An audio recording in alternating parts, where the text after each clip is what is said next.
In the winter of 1978, five friends left a basketball game to drive home. They were never seen alive again. Their car was found abandoned high on a remote mountain road, miles in the wrong direction out of gas, with the way ahead blocked by snow. Why these men drove up that mountain into the freezing dark has never been explained. This is the mystery of the Yuba County Five. Welcome to Curio Hour, where we uncover the strange, the unsolved, and the unforgettable. Today's story, the Yuba County Five. The date was the 24th of February, 1978. The place was Yuba City in Northern California, in the valley below the Sierra Nevada mountains. Our story concerns five friends. Five young men named Ted Weiher, Jack Madruga, Bill Sterling, Jack Hewitt, and Gary Matthews. The men were aged between 24 and 32. And there is an important detail about them. Most of the five had intellectual disabilities, and one struggled with mental illness. They were part of a local group for people with disabilities, and they were close companions. Several of them played on a basketball team together. They were gentle, routine-loving men. People who liked structure and familiarity, who would not normally do anything reckless or out of character. This is crucial to understanding the mystery. Everything that happened that night runs completely against who these men were. They had a big day coming up. The very next morning, their basketball team had an important game, one they were excited to play in. On the evening of the 24th, the five drove about 50 miles to the city of Chico to watch a college basketball game. They had a good time. On the way home, they stopped at a convenience store to buy some snacks. They were in good spirits, looking forward to their own game in the morning. This is the last time they were definitely seen. Five friends with snacks heading home for an early night before a big game. Utterly ordinary. Home was south, back toward Yuba City, an easy drive on familiar roads. But that is not where they went. Instead, for reasons no one has ever been able to explain, the men drove in the opposite direction. East and up into the Plumas National Forest and the mountains. They drove their car up a winding, remote mountain road, climbing higher into the cold and the snow, far away from home, deep into the wilderness. It made no sense. None of the men knew the area well.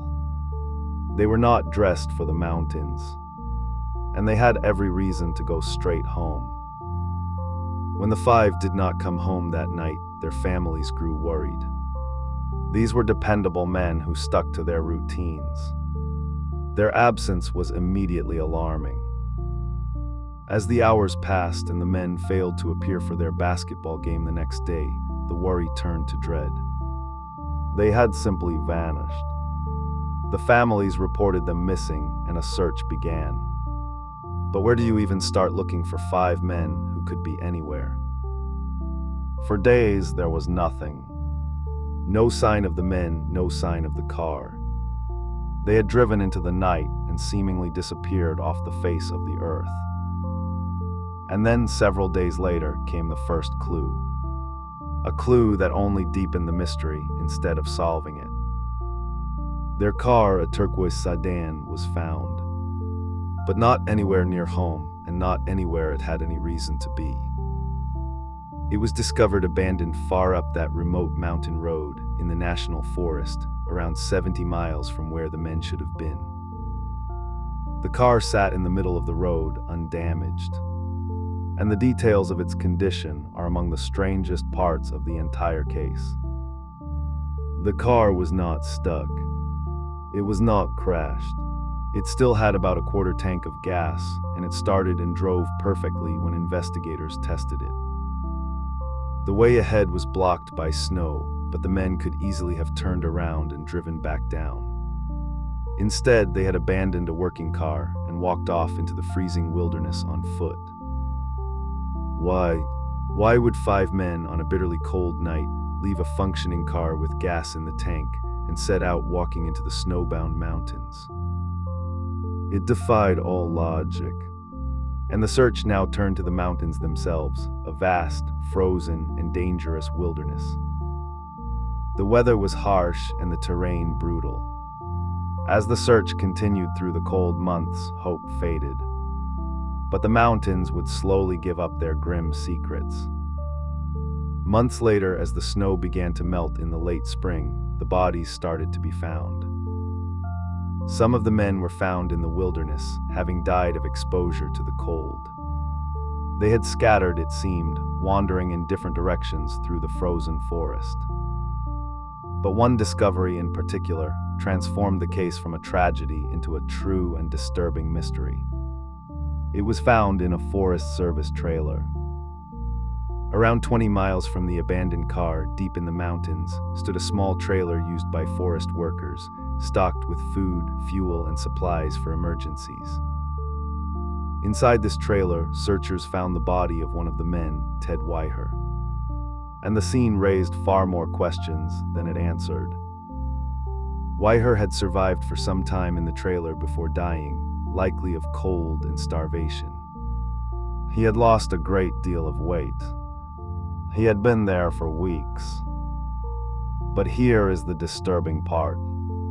The trailer contained food he could have eaten and fuel for a heater that could have kept him warm. Much of it was never used. There were matches and a way to make heat, yet the heater was not properly used. There was food, yet he appears to have eaten very little of it. Why? Someone had covered Weiher's body with sheets, suggesting at least one other person had been there with him and had survived longer before leaving or dying elsewhere. The men had walked 20 miles through deadly winter mountains to reach shelter and supplies, and then, somehow, failed to use what could have saved their lives. It is a heartbreaking and baffling detail. They had reached safety, and yet safety did not save them. Whatever state of mind or fear they were in, it kept them from doing the simple things that would have kept them alive. And of the 5 men, only 4 were ever found. The body of Gary Matthews, the one who struggled with mental illness, was never recovered. He simply vanished into the mountains. So what happened? Why did they drive up the mountain, abandon a working car, and walk to their deaths? The theories are many, but none fully fit.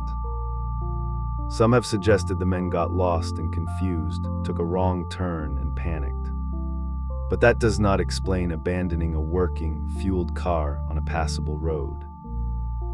Some point to the men's disabilities, suggesting fear, confusion, or a misunderstanding led them to make a series of tragic decisions in the dark. Perhaps they thought they saw something or someone and fled in fear, leaving the car behind. But what could frighten 5 men into the deadly mountains? Others have wondered about foul play. Was there someone else on that road? Did something or someone drive them up the mountain? There is no evidence either way. And the fate of Gary Matthews, never found, adds another layer. Did he wander off and die alone? Or did something else happen to him in those mountains? Every theory leaves something unexplained. The behavior of these careful, routine-loving men on that one night simply does not add up. Decades later, the Yuba County Five remains one of the most baffling unsolved cases in American history. 5 gentle men excited for a basketball game who drove the wrong way into the freezing mountains, abandoned a working car, and walked into a tragedy no one can explain. Why they went up that mountain, what they were thinking, and what happened to the man never found are questions the cold, silent forest has never answered. The Yuba County Five.